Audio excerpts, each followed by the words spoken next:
Learn Python with Emran Codebox.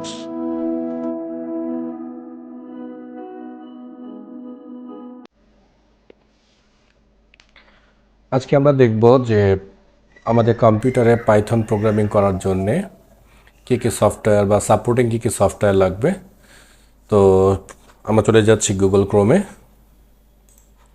এখানে আমরা প্রথমে সার্চ করব পাইথন, সাথে আমরা একটু লিখে দেব ডাউনলোডস। চলে আসছে। সেখান থেকে আমরা পাইথনের যে অফিসিয়াল সাইট আছে এখানে চলে গেলাম।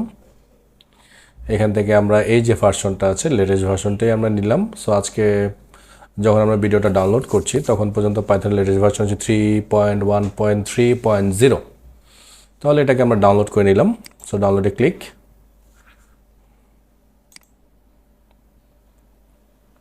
ওকে, এটা ডাউনলোড হয়ে গেল। আমাদের আরও একটা সাপোর্টিং সফটওয়্যার লাগবে, সেটাকে আমরা ডাউনলোড করে নিচ্ছি। সেটা হচ্ছে ভিএস কোড। ডাউনলোড দিয়ে আমি সার্চ করলাম। সো এটা হচ্ছে ভিএস কোডের অফিসিয়াল সাইট। এখানে চলে আসলাম আমরা। এখান থেকে আমরা উইন্ডোজে ক্লিক করলাম। যেহেতু আমি উইন্ডোজ দিয়ে কাজ করছি, সো উইন্ডোজ ভার্সনটাকে নিয়ে নিলাম। সো এটা ডাউনলোড হতে থাকুক। এটা ডাউনলোড হতে হতে আমরা পাইথনটাকে ইনস্টল করে ফেলি।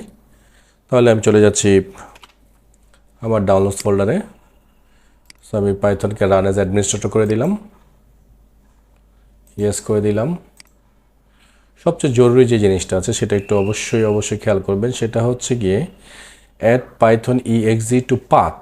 এইটাতে মাস্ট ক্লিক করতে হবে। হ্যাঁ, এটাতে যদি আমরা ক্লিক না করি তাহলে কিন্তু পাইথনকে আমরা অনেক জায়গা থেকে চালাতে পারবো না। ওকে, সো এটাতে আমরা ক্লিক করলাম। আমি আর কাস্টম কিছুই করলাম না, আমি জাস্ট ইনস্টলে ক্লিক করে দিলাম।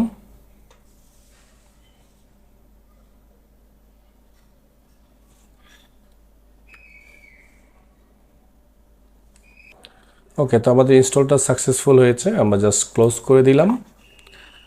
ওইটা এখনও ডাউনলোড হয়নি, হোক। বাই দিস টাইম আমরা চেক করি যে আমাদের কম্পিউটারে এটা ইনস্টল হলো কি না। তো আমরা যেটা করব, আমরা আমাদের কিবোর্ড থেকে উইন্ডোজ আর, আমি আবারও বলছি উইন্ডোজ নামে যে কিটা আছে, যেটা বা লেফট সাইডে কন্ট্রোল কি এর পাশেই আছে। সো উইন্ডোজ প্লাস আর প্রেস করলাম, এই মেনুটা আসলো। সো এখানে আমরা লিখব CMD, লিখে ওকে করলাম। তো এই স্ক্রিনটা আসছে, এখানে আমরা লিখব পাইথন জাস্ট। সো প্রেস করলাম। সো প্রেস করার সাথে সাথে আমাদেরকে বলতেছে হ্যাঁ আমাদের কম্পিউটারে পাইথনের 3.1.3.0 যে ভার্সনটা আমরা মাত্র ডাউনলোড করলাম এটা ইনস্টল হয়ে গিয়েছে। তার মানে আমাদের কম্পিউটারে পাইথন অলরেডি কাজ করছে। ওকে, আমাদের সফটওয়্যারটা ডাউনলোড হয়ে গিয়েছে।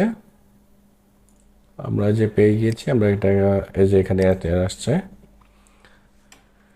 সো এটাকে আমরা ইনস্টল করব। সো এটা ইনস্টল করার সময় একটা ব্যাপার আছে যেটা আমাদেরকে একটু খেয়াল করতে হবে। সো আমি ইনস্টল দিলাম, ইয়েস করলাম, ওকে করলাম, অ্যাকসেপ্ট। এটাতে কোনো সমস্যা নেই। সবচেয়ে জরুরি যে অপশনটা, এটা অলরেডি দেয়া আছে এখানে, যেটা হচ্ছে সবসময় দেয়া থাকবে না। অ্যাড ওপেন উইথ কোড, এই যে মার্কটা আছে এখানে অবশ্যই একটা মার্ক আপনারা দিয়ে দিবেন। যদি মনে করেন এইটাও দিবেন, সবগুলোই মানে সবগুলো মার্ক অবশ্যই করবেন। ওকে, এই একটা মার্ক যদি না থাকে পাইথন প্রোগ্রাম করতে আমাদের বেশ কিছু প্রোগ্রাম মানে ঝামেলা হয়ে যাবে আর কি। হ্যাঁ, সো আমরা অবশ্যই এই দুইটা মার্কই অবশ্যই এখানে দিয়ে দিব। তারপর জাস্ট নর্মাল যেমনটা আমরা নেক্সট করে দিই। সো নেক্সট করে দিলাম। এটা অলরেডি ইনস্টল হওয়া শুরু করে দিয়েছে। সো ইনস্টল হয়ে গেল অলমোস্ট। আমরা চাইলে এটাকে লঞ্চ করতে পারি। এখন আপনাদের অনেকের প্রশ্ন হতে পারে যে আমরা এটা কেন ইনস্টল করলাম, পাইচার্ম কেন ইনস্টল করলাম না, বা অন্য কোনো এডিটর বা আইডি কেন আমরা ইনস্টল করলাম না। সো অন্য কোনো আইডি ইনস্টল না করার কারণ হচ্ছে এই আইডি এডিটরটা খুব হালকা। সবচেয়ে বড় কথা হচ্ছে এটা। আর এটা দিয়ে মোটামুটি অনেক ধরনের প্রোগ্রামিং ল্যাঙ্গুয়েজ নিয়ে কাজ করা যায়।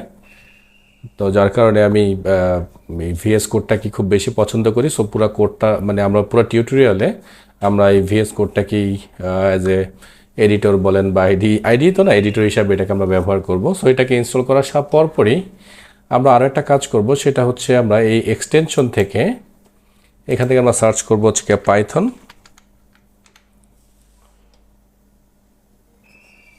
সো আমার এখানে অলরেডি ইনস্টল করা আছে। সো আমরা এখান থেকে নিয়ে এখানে তো আনইনস্টল লিখা, এখন তখন ইনস্টল থাকবে। ইনস্টলে ক্লিক করে এটাকে ইনস্টল করে দিব।